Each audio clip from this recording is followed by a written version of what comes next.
Hey guys, what's going on? Joe McCall and Gavin Timms. How you doing, Gavin? Good, Joe. How are you? Excellent. Hey, listen, this is really, really, really important. We're talking about this topic right now because times are changing. The market is shifting. We're starting to see it in our own business. A lot of the big institutional buyers, the buyers that were buying all of our deals before, are starting to back out and they're starting to pull out of deals. Doesn't matter if they have 5, 10 grand in earnest money deposits. It doesn't matter that they actually have the deal under contract to buy it. They are backing out of deals right now, left and right. And we're starting to see a lot of things going on right now. And we want to talk about in this video real quick the top 7. Here we go. The top 7 steps active investors must take now, whether you're a wholesaler doing houses or doing land or doing lease options, whatever kind of strategy you're doing. These are the 7 steps you need to start really actively taking serious consideration and steps and moving towards if you want to succeed and prosper in this market. Gavin, talk about your business a little bit, and I'll talk about mine. Like, what are you starting to see on the with the deals that you're selling right now? Yeah, so as of we closed 4 last month, and as of last week, we found out we work with a few different hedge funds. We also obviously have local buyers as well, but out of the hedge funds, all of them had pulled out from the ones we work with by one, and the one that hasn't pulled out, they've dropped their prices from 85% buy-in to 75%. So they've dropped it 10%. They are still buying, but the rest of kind of just sitting out and kind of waiting to see what's going on. And from personal experience, Joe, when the hedge funds really got cranking for us in 2018, normally they fund every quarter. A lot of them do. So they actually ramp up their funding for every quarter, so 4 times a year. And we had about 12 deals. We were due to make about 220,000 in 2018 in closing with one hedge fund, and they lost their 4th funder. So they came to us basically with, we can't close these deals because we don't have any money. Because the funder, our main funder, has just pulled out and he's now not funding. And it was a mess. It was a mess for us because we were overpriced, right? We were locking these things up. No one would pay local prices for these deals. And it was a worrying time. We managed to close about $60,000 and then literally had to go back to the sellers and, do whatever we could to move these deals, whether it was retail, whether it was doing whatever we had to do to not even make any money, just do the right thing and get these things closed, however. And we got through it, luckily, but it was a worrying time. And from that moment, because I think you learn from your experience, right? That's what we do. And as coaches, we try and put this back in to go, well, this is what I've learned. And from there, I always knew that I will not be contracting things that I can't move as well locally, right? And that's kind of what we're now seeing now. So now they're actually pulling out because of the market, so for different reasons. Yeah. But this just goes to show that you can't just rely on one thing. Yeah, and we're starting to see dramatic shifts in all kinds of different places in real estate, and we're going to talk about this here. For us with vacant land, we don't really ever sell to institutional investors anyway. That's where we're kind of seeing the biggest shift with the companies with the big money. But with vacant land, buyers are getting a little more picky. But here's the great thing: we're seeing sellers being more willing to negotiate and lower their prices. We're starting to see a lot of in the housing specifically right now. We're starting to see a lot of huge increase in price drops, a lot more people dropping their price, and we're seeing a lot more a lot of deals going from active to pending, falling through, coming back to active. So there a lot of buyers are falling through because interest rates have gone up. So, all right, so let's talk about this real quick. Well, what's the problem? We are entering into a recession, no matter how you define it. I think it's pretty clear right now. Stock market's crashing. The crypto markets are crashing. Inflation is going up. It's the highest it's been in 40 years. Now, you could argue, well, it's still not that bad as it was in the 20s and 30s or whatever, or it's not as bad. Someone was telling me, well, it's not as bad as it is in Venezuela. Well, okay, yeah, granted, right? But interest rates are going up, and still historically interest rates are low. But we're seeing a shift in the market, and we're starting to see this. I'm talking to investors all the time with my podcast and stuff. We're seeing the housing market slow down. Now we're still selling deals, but the whole point we want to make here is that we need to be positioned in a right place where we can still profit and sell buy and sell these deals at a profit, right? So we're starting to see this right now. Hedge funds, they're either pulling out of the market, which is a majority of them, or they're lowering their prices. So before, like Gavin said, they were offering 85 cents on the dollar. Now they're offering 75 cents on the dollar, which means you as the wholesaler, as the investor finding these deals, if you're working with one of these few hedge fund companies that are staying in the market, you now need to be lower. And Gavin, talk about this a little bit. I mean, this has been going on for a long, long time, for many years. The great thing about working with these big institutional buyers is they pay so much more, right? Yeah. But on the flip of a switch, if something's going wrong in Wall Street, they will shut everything down. Doesn't matter if the house is under contract or not. And so a lot of these big institutional buyers, they're getting now to where, all right, we need to buy these things at what the local investors are paying for, right? Yeah, absolutely. You're exactly right that they will just drop you like a heartbeat, right? It's literally like that. They don't, because there's networking, right? And then there's hedge funds. So what that means is it's not like a local buyer that you have a great relationship with, that you can say, well, look, how can we figure this out? Let's work on it together. They're like, no, the boss is above. That's it. We're done. We're not buying. And that's the end of it, because you're working with someone that works for a company and they do not have the final say. And that's the the big thing.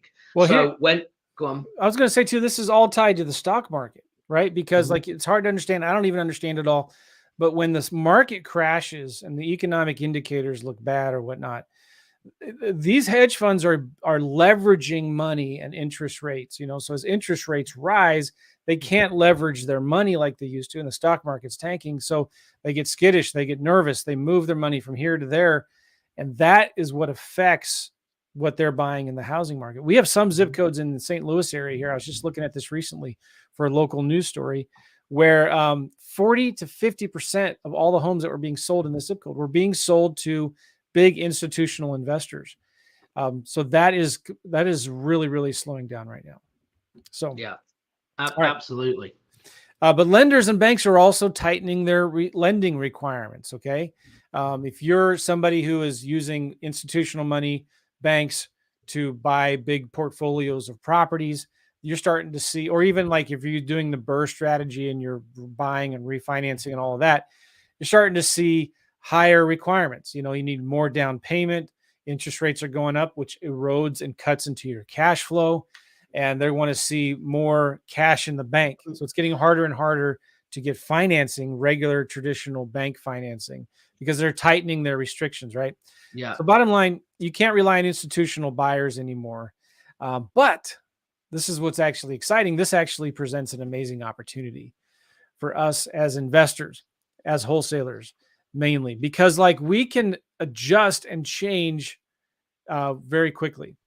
We're moving into a buyer's market right now, aren't we, Gavin? I mean, this is, and then this whole shift may take months, 3 to 6 to 12 months to shift into this buyer's market type of thing.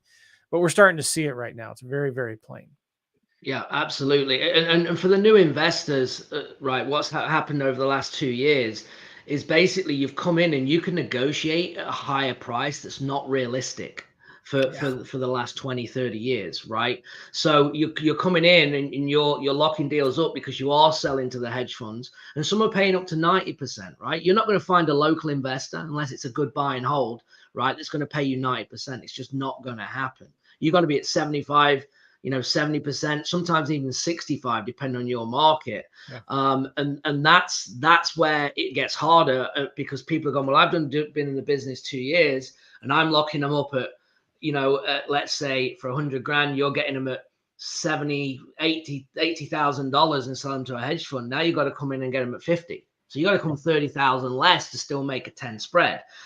So as Joe says, the big thing is though is that you have to turn that into a positive and say, well, here's the opportunity. This is where you need to skill up. This is where you need to get better at what you do, because the opportunity is going to be now. And we don't want, obviously, I don't like to see people in foreclosure and the things that we're going to see in this market. I don't wish that on anyone, but we are here to help solve problems and try and get people out of these situations. Yeah. And with it becoming a buyer's market, this is where now you've got to get ready to kind of take over and dominate. Yeah, this is so important. We're going to see a lot of beginning rookie wholesalers be shaken out of the market. Guys, you know, if you've been in this business for less than 10 years, it's like hard to fail. It's like hard to not make money because it's been so easy. And you may think, man, everything I touch is turns to gold, and you may think you're all that. But what's going to happen? We're seeing a lot of beginning wholesalers that were one-trick ponies, people that didn't understand how to really work hard and negotiate deals, do creative things, network and find good buyers, local buyers. You're going to really struggle in this market. So what should we be doing now? You're asking? Great. We've got 7 things here we're going to talk about. First thing is, number 1, you need to find buyers first. And this has been true for a very long time, but especially now. We should always be finding buyers first. We need to be in a place where we're not just marketing for sellers, we're also marketing for buyers. Why? Why is buyers so important? If you think about it, who's really our customer? It's not the sellers. Our customers are the buyers. They're the ones who have the money, and we need to go find what they want. I've been through a market cycle, 1 or 2 of them before, too. And I got started in 2006, right? So I saw the big crash. Guys, even when the market was at its worst, the housing crisis of 08 and 09, et cetera, there were still people buying deals. There were still investors buying deals, and there were still people wholesaling deals. So what those people that were successful back then when the market was falling, what were they doing?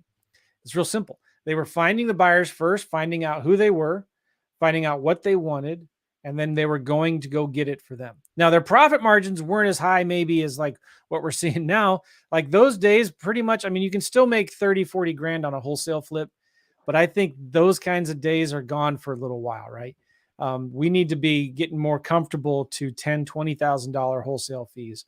Don't let anybody tell you that you should feel good with the $3,000, $5,000 wholesale fee, but like, especially in some of these markets where these wholesalers were getting used to these big fat wholesaling assignment fees, those are going to become a lot harder to get. But the people that are going to succeed are the ones that go out and they find what their buyers want and go out and give it to them. What do we say all the time, Gavin? It's so much easier to sell buyers what they want versus what you have, right? 100%. And you don't realize as well how that impacts you being on the phone, being able to negotiate these deals. When you understand just psychologically going into a deal and going on the phone, knowing that you have 4, 5, 10, 15 buyers looking in these areas at these prices, your confidence and your ability to be able to close deals is huge, rather than I'm locking this deal up and I have no idea who's going to buy it. So then you're hesitant without even thinking about it. You will not close because of them reasons. So the confidence that it will give you, knowing that you have people in your market buying, will translate through your whole business, from marketing down to talking to sellers, making them offers and locking them deals up. It's absolutely huge from a confidence standpoint. Yep, exactly. All right.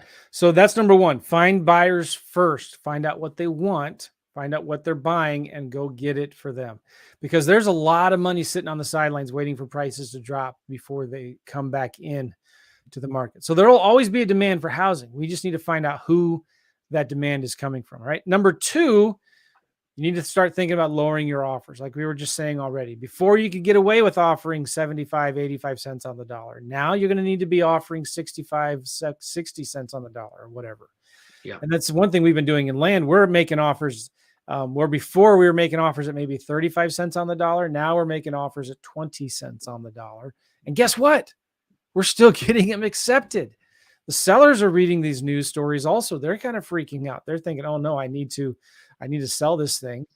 And they want to sell it fast before the market gets even worse. So you need to be lowering your offers. This is so Yeah. important, isn't it, Gavin? Yeah, absolutely. And the reason is that you're going to burn a lot of time, right? You know, it's easy to go and get a contract signed if you overpay, Oh yeah. right? I can go and get 15 contracts today just by offering too much money, right? So you end up wasting time and not getting anywhere.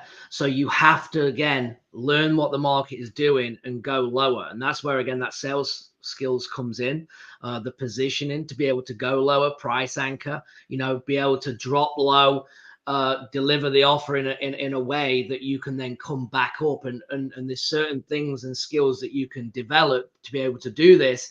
And that is where you're going to make money in this market, because if you're going in too high, again, you're going to be stuck with these deals, and then Yeah. you're not going to be performing.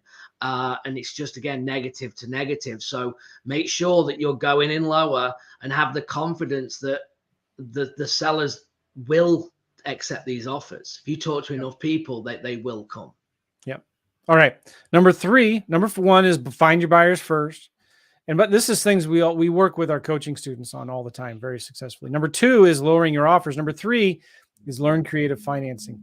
Gavin, in the last probably 3 or 4 days, I've had 2 different students come to me with like, hey, I got these lease option deals under contract. And so what's happening is, if you're lowering your price, what if you could offer the seller maybe a higher price, the price that they wanted before, that they could have gotten before, on a creative deal structuring process, right? So it's like, you're going to need to lower your prices, which is going to bring a lot of shock to the sellers. But what if you could say, Mr. Seller, I might still be able to get you this little higher price if you'd be willing to wait for it through seller financing, subject to lease options or whatever. And so I'm seeing this already. This is huge, guys. There's going to be a lot more sellers that are willing to take your creative financing offers, lease options, owner financing, subject tos. And so it's really important you learn how to make creative financing offers. We work with our coaching students. I've been doing lease options for years. Those are coming back. And I'd really encourage you all, if you're doing lease options right now, to do lease option assignments. Don't stay in these deals for 3, 4, 5 years. Who knows what's going to happen to the market? We're not here to predict that. But this is a time when you need to be in and out of these deals really quickly. You need to be in and out. You need to focus on the quick nickel rather than the slow dime. And so there's a huge opportunity here for wholesaling lease option deals, or wholesaling sub twos, wholesaling owner financing. So that's really, really critical and important to understand. Gavin, one of the things we do on our coaching calls with students, talk about what Dustin does. This is really, really amazing. Yeah. So, firstly, this is where the market's going to go, right? Is to creative finance. So you have to, be ready for that. You have to be learning that. And again, some of my best performing videos, even on YouTube, is about positioning offers. Okay. Again, it's back to sales. How do you position this cash offer going into a creative deal? And if you do it and structure it correctly, they will sign that contract because you've added the value to them for them to understand it, right? And then, yes, as what Joe was saying, we brought in Dustin, one of the business partners I have in terms of doing creative deals, where we'll actually partner with students. So if they are wholesalers and they don't know yet, if they just get someone that's interested in terms, they can give us that lead. We'll actually work with them, with the seller, partner with them. If we lock the deal up and do the deal, we'll take them through it as a case study, make sure everyone gets paid, and it's a win-win. And that's what we're trying to do. How do we, as influencers, as mentors, coaches, whatever you want to call us, how do we get more deals done for everybody, right? How do we change more people's lives in terms of understanding the power of real estate, and understanding the importance of being able to pivot in any market, whether it's going up or down, to capitalize on all your leads. You're spending all this money on marketing, but if you can't close, you're not getting anywhere. All it is just, you're just putting money into something. So you got to learn, that sales and them creative deals to be able to do that. And that's why we brought that in.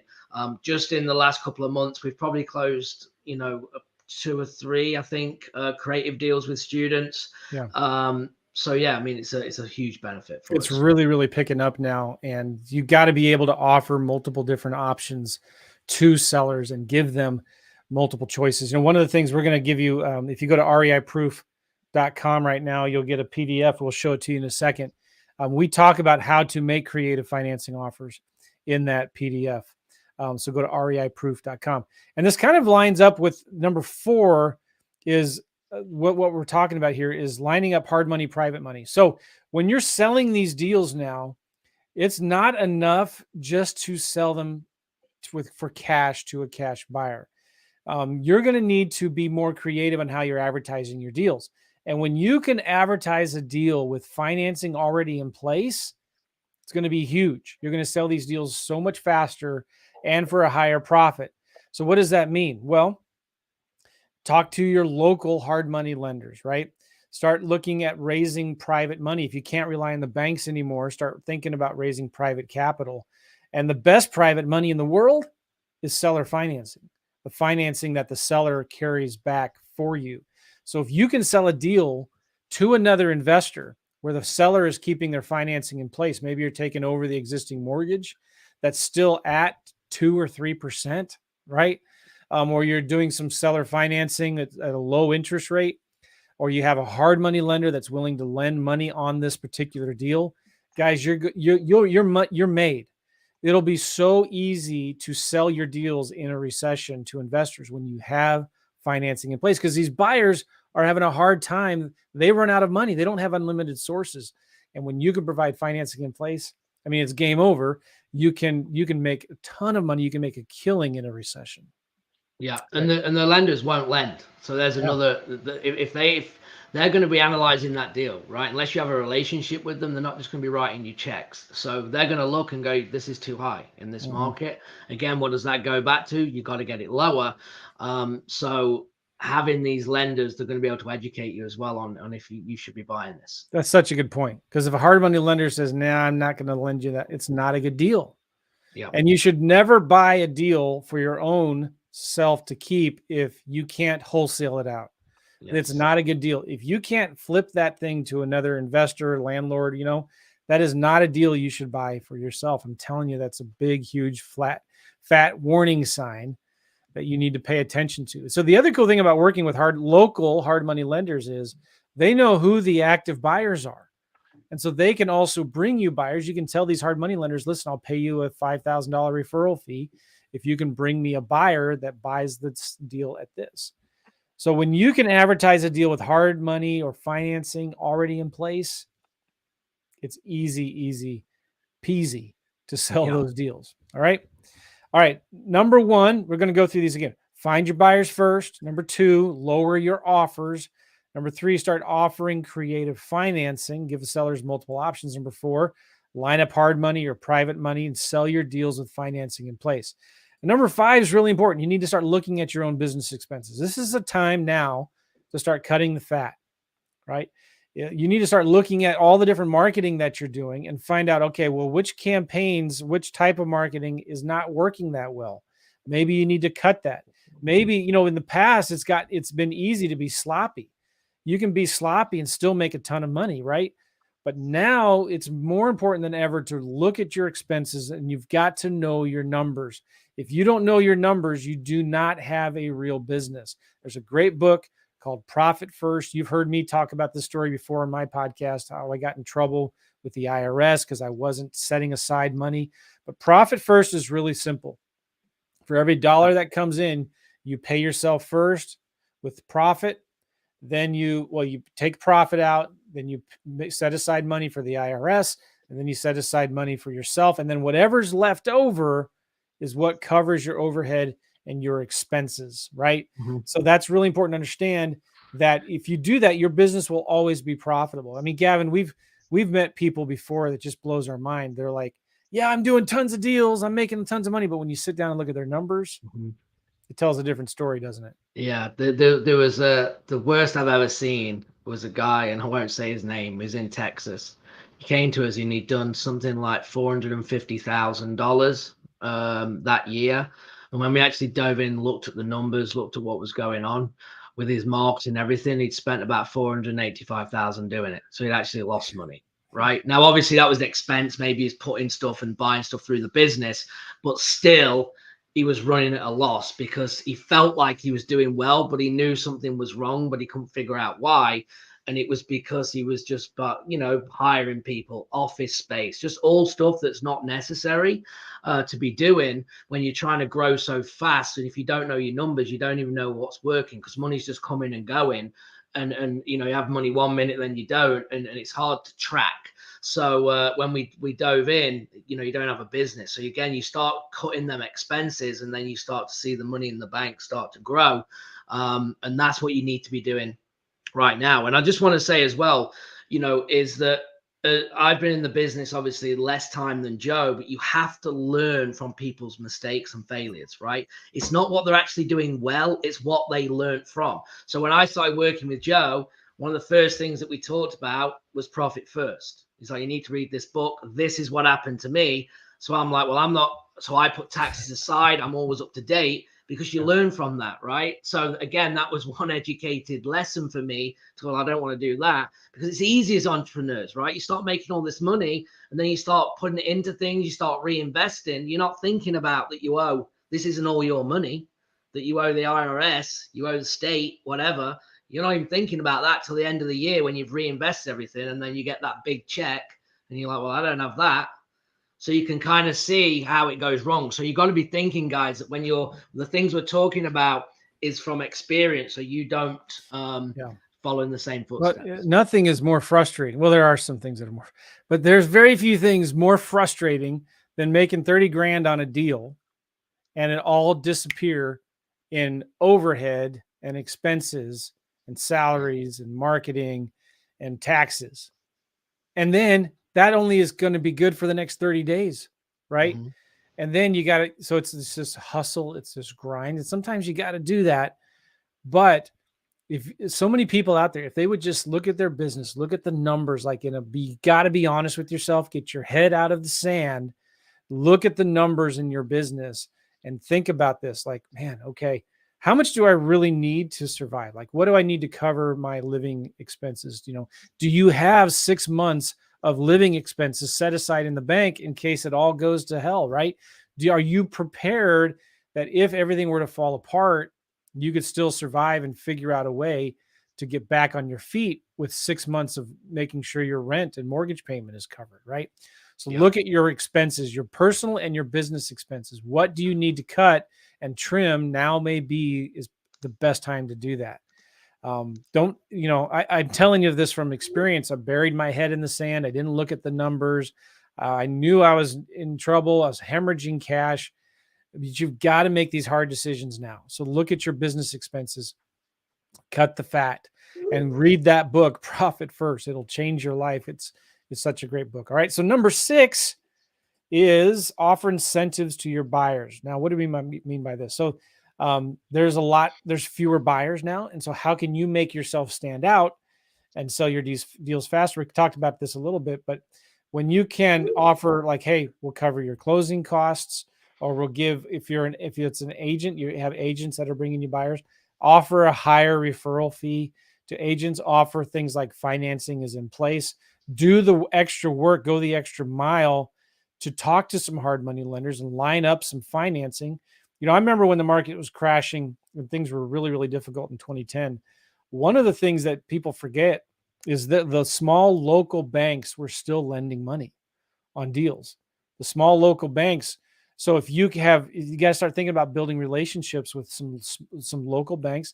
So when you find a deal that needs a lot of work, a blue collar median priced home, and that's one thing we should add to this list, what kind of homes you should be focusing on. But anyway, banks would still lend. And so if you can build those relationships, go to a local bank. And I remember doing this very, very early on. You're going to become even more important going forward. You need to write this down. Go to the local banks and find out which ones are lending on deals. So you go to a local bank, you say, listen, if I were to buy, a house in this zip code, a good blue collar, median priced zip code that needed work, would you let me as an investor borrow money from your bank to fix that house up and rent it out? Okay. And most banks are going to say yes. All right, cool. Then you need to find out from them, what are your requirements? What do you need to have in place to finance this type of a deal. And they'll tell you, well, you got to have 25% down. You need to have this kind of debt to income ratio. You need to have at least 6 months of payments and reserves. Maybe it's a year, right? So what you do then is now you know what that bank wants, what they're looking for. And when you market that deal, you can tell your buyers, hey, I have a bank, a local community bank that will lend on this deal. And these are the requirements. And you're not doing anything. You're not, well, what I'm trying to say is like, when you let your buyers know, they're going to be like, oh, okay, I can buy that deal. I can get the money. Maybe they'll lend on rehab. Maybe they won't. But now you can present this deal with the financing in place. So go through that extra work to find those local banks that will lend money on those deals. Make sense? All right. Yeah. Credit unions. Yeah. Somebody here is in the comments is talking about credit. They'll still lend money. I mean, that's how banks make money. They lend. So interest rates may go up, but they are still lending money. Find out what their requirements are. Okay. And I want to add a 6.5 into here, Gavin. Talk about this, the importance of focusing on the areas where there's high demand. Yeah, absolutely. So, where there's high demand, that obviously the properties are still moving, right? Especially for the buyers.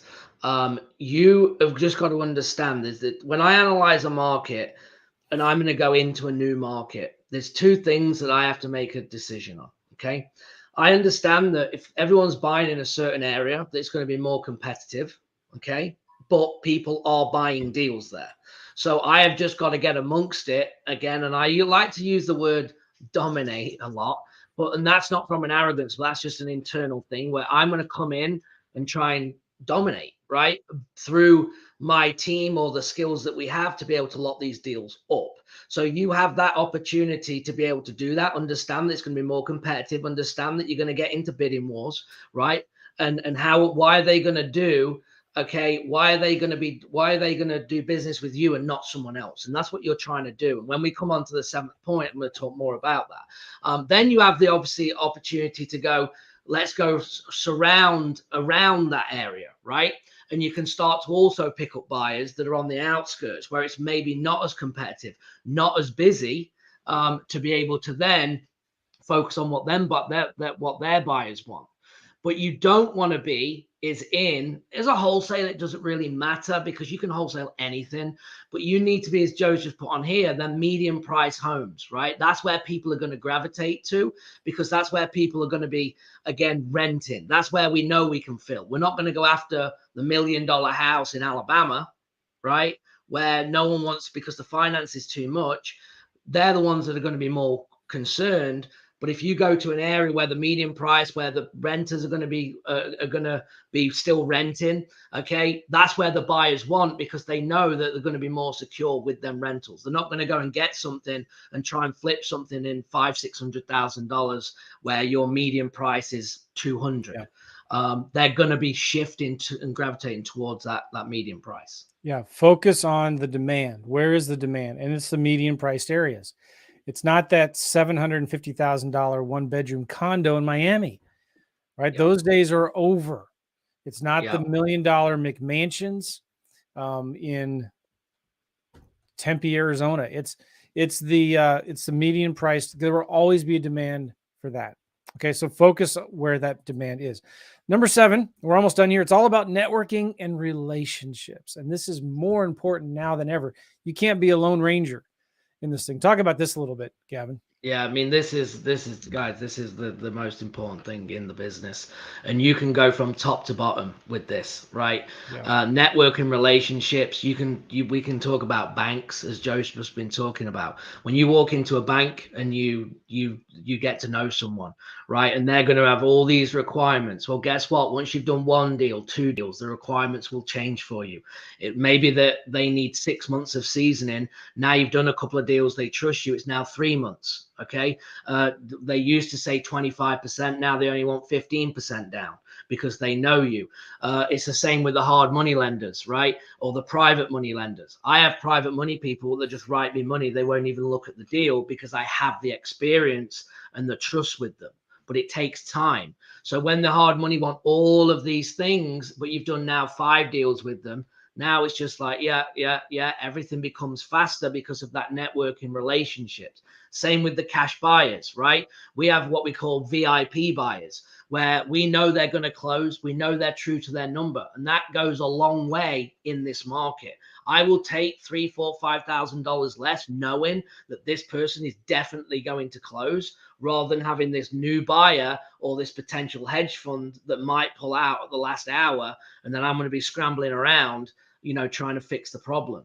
Again, how does that work? Relationships, right? We also have, and I don't recommend this until you know the buyer, but there's a lot of times, Joe, where we don't even have the deal locked up. We will send the buyer in. Yeah. He will give us the price. Then we will go and lock the deal up so we know what we're working to. Okay. Yeah. So, and the buyer knows we don't have the deal locked up. Everyone's above going, yeah, we can pay this. Whatever you can get under is yours. So we know now, all right, great. Well, they're going to pay 60. We're already at, 45, or we need to get to 45. We need to get to 40, and we will lock them up. Now, I would never teach that because I need you to know that you're trusting the buyer. But again, it comes down to that relationships, networking with realtors, right? One realtor might have 10 cash buyers. Property managers, what do? They work and they run doors for investors. Do they have investors that want to sell right now? Do they have investors that want to buy right now? Yes, they do. Network with them, pay them. And if you do this, and even wholesalers, right? Experienced wholesalers, they will have buyers. Networking with all these people that we're talking about is going to make your job and life so much easier when you don't have to send out 16,000 text messages or emails on a deal. Yeah. You can pick up and have one conversation and move the deal in 10 minutes. Yeah. That's what I like to do personally. Well, this is so important. What if you're a beginning investor and you're like, man, I don't know how to make relationships with who these back to what? You need to surround yourself with other investors that are already doing deals. Yeah. And then bring deals to them and learn how to do these deals by partnering and networking with people that are already doing deals. So if you're completely new in the business, get in a coaching program, join a group, a Facebook group, a meetup, or whatever, where there are other investors doing deals. So you can kind of piggyback on their success. As you learn this business, you don't have to be the lone ranger trying to do it all on your own. I don't know if I have ever done a deal where I did 100% of everything all by myself on that deal, right? I've always partnered with people, other wholesalers, other investors, sometimes students, sometimes mentors. I've partnered with people on deals, and that's going to be really critical for your success. I mean, we have students all the time that partner with each other in our coaching program. Somebody may have a deal, they just need the money. Somebody may have the deal and the money, but they need a title company that will let them do double closings or assignments or novations or whatever. And so when you are surrounded with a good group of people doing similar goals and doing the same thing you want to do, you can all help each other. Yeah. Right. And the good thing is as well with our network that we have, Joe, is that, sometimes we'll get people from other coaches from other coaching programs saying, hey, I got a student here. And I say, yeah, I got an experienced student here. Just send me the info, I'll pass it on. Yeah. And we'll get people doing it. Someone will bring me a deal in Michigan, Detroit, and I'll go, yeah, I have 2 people in the mastermind that work Detroit. Here, call them. If they won't buy it, it's probably not a deal. So we can match people to get deals done. We don't have to, it's not about us staying, it's about getting more deals done. We don't have to stay in the deal every time. If I can make one quick connection and get the deal done, then I'm going to do that. Yeah. Okay. So number 1, what should you be doing now to survive in this recession? We're in this for the long haul. We're not nervous. We're not scared. We're excited because there's a lot of opportunity coming our way. So number 1, focus on finding buyers first. Number 2, start looking at lowering your offers. You just can't get away with the same offers you were doing before. Number 3, learn creative financing. Learn how to give sellers multiple options. Number 4, start lining up hard money, private money, so that you can offer this financing in place to other investors. Number 5, start looking at your own expenses. Start looking at your numbers. Cut the fat and read the book Profit First. It's important now more than ever to really, really dig deep into your business and know your numbers. Number 6, offer incentives to your buyers, things that your competition is not doing. Offer to pay for part of their closing costs. Offer higher referral fees to agents that are bringing you buyers. Offer financing in place, like we talked about before. Get the banks or get the private money, the hard money that will be willing to lend money on that deal. Go that extra mile and do that extra work. And it kind of relates to what we are just talking about with networking. Number 6.5, we added this in. Focus on the right neighborhoods. Focus on the neighborhoods where there will always be a demand for housing. And that's in the blue collar, median priced rental neighborhoods. There will always be a demand for that. There'll always be money trying to buy those homes. And it gets all about networking and relationships, which ties to our last, most important, we feel, point in all of this. Get a coach. Get a coach, somebody who can mentor you and help you profit during this time. Guys, we've been there. We've done that. We have that t-shirt. We're doing deals now. We teach what we do and we do what we teach. When we don't outsource our coaching to a third-party sales floor, we're actually deep in the trenches doing these deals on our own and with our students. And we just want to encourage you, well, if it's not even us, that's fine. But get a coach that can help you and help you with your success, because you need somebody that can be in your corner, showing you and telling you what to watch out for, what to do, what not to do. Right? Yeah, absolutely. Again, from experience, I went straight in. Spent $7,500, never bought a real estate course, never read a book. I had no idea. Someone told me about an opportunity that sounded good, so I was like, let's go. And 6 months was my goal. If I give it everything in 6 months, it doesn't work, I can walk away and say I tried. And I mean, I tried. I didn't go, well, I didn't really do anything. I mean, I tried. I'd sat there for 10 hours a day pounding the phone until it was going to work. And if I did that 6 months and it didn't work, then at least I could say, well, I tried my best. And guess what happens, Joe, when you start working? It works. You start making, yeah, action. All right. So guys, if you're interested in getting on the phone with us, we have a PDF too that we created that talks about the recession-proof real estate investing business, how to create a business that is recession-proof and doesn't matter. And we dive deep into all of these things that we just talked about. You can get this PDF for free. Gavin and I did it together, and you can go to reiproof.com for that. But we're also, as a free bonus, including with this, a strategy session where you can get on the phone with us or somebody from our team and talk about kind of where you are now, where do you want to be, and then helping you come up with a plan to get there. Because we're all here right now and we want to be over here somewhere.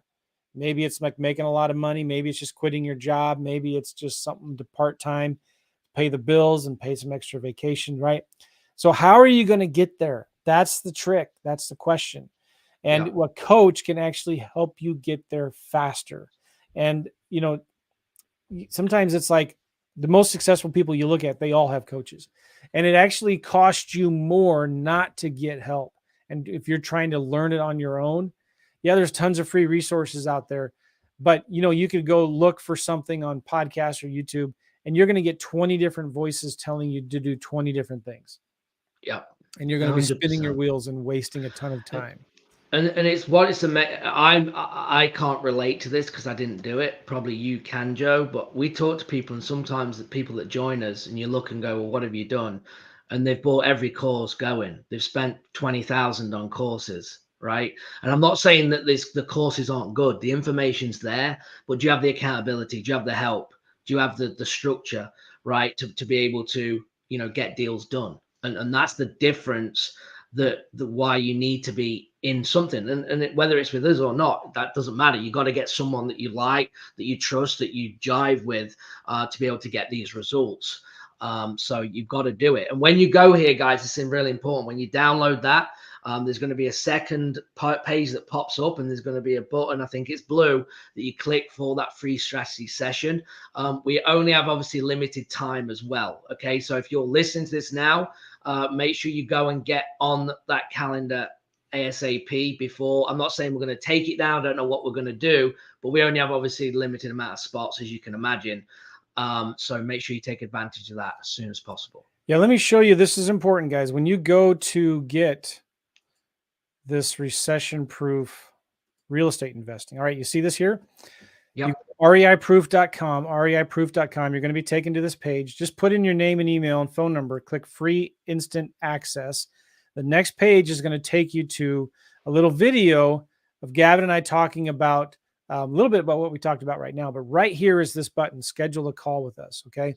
You click that, it's going to take you to another page. It's just going to ask you some questions. You can schedule a time, and you can pick something that, let me go back here to where we were. Here we go.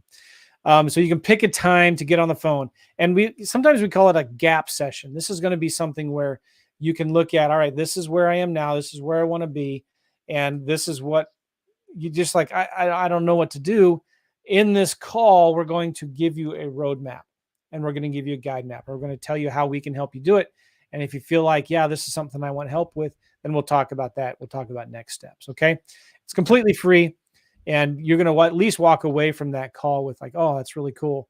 This is what I need to do. All right. Perfect. So go to reiproof.com, reiproof.com.